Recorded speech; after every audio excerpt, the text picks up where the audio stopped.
ಹೊಸ ವರ್ಷದ ಹೊಸ್ತಿಲಲ್ಲೇ ಭೀಕರ ಅಪಘಾತ ಸಂಭವಿಸಿದೆ. ಚಾಲಕನ ನಿಯಂತ್ರಣ ತಪ್ಪಿ ಕಾರು ಪಲ್ಟಿ ಹೊಡೆದು ಬೈಕ್ಗೆ ಡಿಕ್ಕಿಯಾಗಿದೆ. ಚಾಲಕ ಕುಡಿದು ಕಾರು ಚಾಲನೆ ಮಾಡಿರುವಂತಹ ಆರೋಪ ಕೇಳಿಬರ್ತಾ ಇದೆ.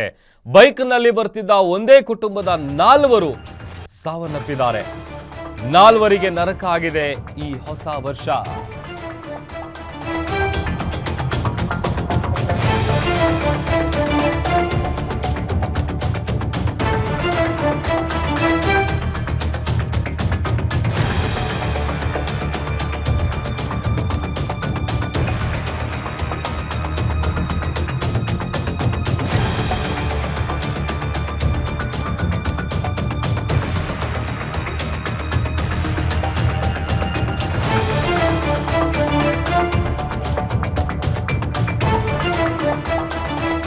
ಹೊಸ ವರ್ಷದ ಹೊಸ್ತಿಲಲ್ಲೇ ಭೀಕರ ಅಪಘಾತ ಸಂಭವಿಸಿದೆ. ಚಾಲಕನ ನಿಯಂತ್ರಣ ತಪ್ಪಿ ಕಾರು ಪಲ್ಟಿ ಹೊಡೆದು ಬೈಕ್ಗೆ ಡಿಕ್ಕಿ ಆಗಿದೆ.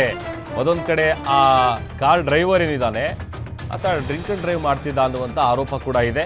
ಬೈಕ್ನಲ್ಲಿ ಬರ್ತಾ ಇದ್ದ ಪಾಪ ಒಂದೇ ಕುಟುಂಬದ 4 ಜನ ಸಾವನ್ನಪ್ಪಿದ್ದಾರೆ.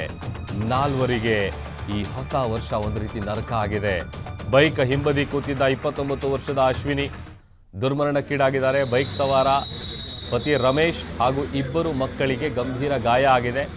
ಕುಣಿಗಲ್ನಿಂದ ನೆಲಮಂಗಲದ ಕಡೆಗೆ ಕಾರು ಹೋಗ್ತಾ ಇತ್ತು. ಪಲ್ಟಿ ಹೊಡೆದು ಎದುರಿಗೆ ಬರ್ತಾ ಇದ್ದಂಥ ಬೈಕ್ಗೆ ಡಿಕ್ಕಿ ಹೊಡೆದಿದೆ. ಮತ್ತೊಂದು ಕಡೆ ನೆಲಮಂಗಲ ಖಾಸಗಿ ಆಸ್ಪತ್ರೆಯಲ್ಲಿ ಗಾಯಾಳುಗಳಿಗೆ ಚಿಕಿತ್ಸೆ ಮುಂದುವರೆದಿದೆ. ಕುದೂರು ಪೊಲೀಸ್ ಠಾಣೆಯಲ್ಲಿ ಇದೇ ವಿಚಾರಕ್ಕೆ ಸಂಬಂಧಪಟ್ಟಂತೆ ಪ್ರಕರಣ ಕೂಡ ದಾಖಲಾಗಿದೆ.